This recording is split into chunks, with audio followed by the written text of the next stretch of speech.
Cube Radio. En direct à LCN.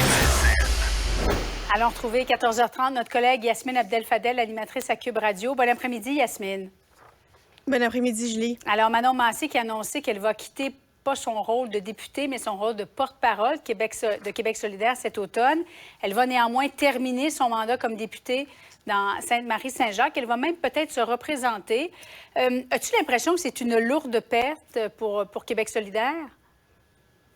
C'est une lourde perte, mais il faut dire que ça s'est fait de manière graduelle. Ça fait déjà plusieurs mois que l'on voit moins Manon Massé au devant des caméras à jouer ce rôle de co-porte-parole de Québec solidaire. C'est pas mal Gabriel Nadeau-Dubois qui est de tous les combats et qui fait la bataille politique, disons.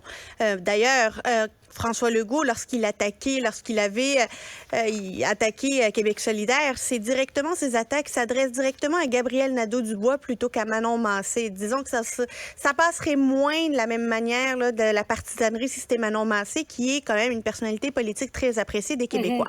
Mais au-delà de ça, c'est, disons, la fin d'une époque pour Québec solidaire, parce on savait toujours qui allait être le prochain successeur comme co-porte-parole naturel. Au début, Amir Kadir, Françoise David, c'était naturel. Manon Massé, c'était naturel. À la limite, Gabriel Nadeau-Dubois, c'était naturel. Oui, c'était la personnalité qui jouissait d'une plus grande notoriété.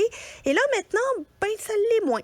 Là, maintenant, on ne sait pas qui pourrait succéder naturellement au poste de Manon Massé comme porte-parole de Québec solidaire. Ça peut être une élue, Ruba Gazal, Christine Labrie, mais ça peut être une militante aussi ou une ancienne élue comme Émilise. Et on n'a pas l'impression qu'il y a un nom qui se distingue parmi tous ces noms-là. On sait que ça peut être une militante ou une élue. Dans les élus, ils n'ont pas un énorme choix étant donné qu'il n'y a que 3 élus féminines. Alors que dans les militants, il va falloir jouer avec délicatesse et doigté parce qu'il y a différentes factions au sein de la base militante de Québec solidaire. Il y en a qui sont beaucoup plus à gauche que d'autres, il y en a qui sont beaucoup plus radicaux que d'autres. Comment faire ce choix stratégique de manière à ne pas créer, je me permets l'expression, de sideshow politique à Québec solidaire? Est-ce que c'est payant pour eux que d'avoir un militant à l'extérieur, un militant comme co-porte-parole qui va sillonner le Québec et laisser toute l'arène politique à Gabriel Nadeau-Dubois?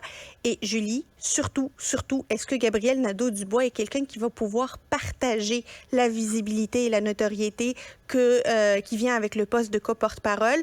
On n'a pas l'impression que c'est très naturel pour lui. Il est un homme politique brillant, peu importe ce qu'on pense de ses idées. Alors, peut-être qu'il va devoir travailler un peu sur lui-même pour faire de la place à cette personne qui ne vient pas naturellement, mais qui va devoir, elle aussi, prendre sa place. Sais-tu, en terminant sur ce sujet-là, Yasmine, est-ce que c'est à l'issue d'un vote qu'on va déterminer qui sera la prochaine porte-parole? Oui, c'est un vote des militants. C'est un congrès, finalement, où on vote pour les co-porte-paroles. Et d'ailleurs, même Gabriel Nadeau-Dubois va devoir se refaire confirmer par les militants comme co-porte-parole. Mais ça semble quelque chose d'assez acquis. L'autre rôle, est-ce que tout le monde est intéressé? Est-ce qu'une Ruba Gazal est intéressée? Est-ce que Christine Labrie, qui a déjà été leader parlementaire et qui ne l'est plus, est intéressée à ce poste-là? Ce sont des questions qui risquent d'être assez intéressantes. La commissaire à l'éthique, maître Ariane Mignolet, va finalement ouvrir une enquête concernant la nomination controversée d'un juge ami du ministre de la Justice, Simon Jolin Barrette. C'était à la demande du Parti libéral du Québec.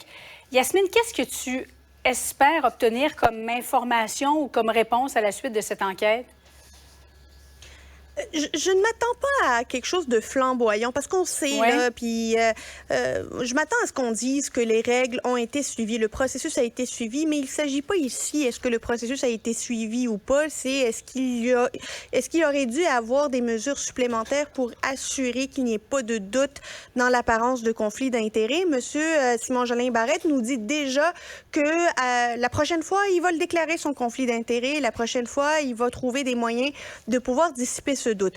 Mais au-delà de ça, tu sais, Julie, Pierre Fitzgibbon, il en a accumulé des blâmes là, d'Ariane Mignolet, la commissaire à l'éthique. Puis d'ailleurs, il y a encore le dossier de la chasse aux faisans qui n'a pas encore connu de conclusion puis qui pourrait tomber d'ici là.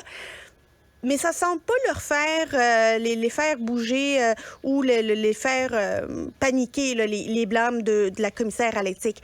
Par contre, ici, c'est un peu différent. Il s'agit du ministre de la Justice. Voilà. Puis s'il y a un endroit où la commissaire à l'éthique et ses conclusions doivent être importantes puis doivent être pris avec sérieux, c'est bien au ministère de la Justice. Il y a un rôle qui dépasse le rôle de tous ceux de ses ministres et de ses collègues. C'est le procureur général, c'est le juriste en chef du gouvernement. Comment on va prendre les conclusions de la commissaire à l'éthique, ses recommandations? Est-ce que Simon Jolin Barrette pourra demeurer ministre de la Justice? Puis là, je sais que je suis dans l'hypothétique, puis je m'avance dans les conclusions. On ne sait pas qu'est-ce que ça va dire.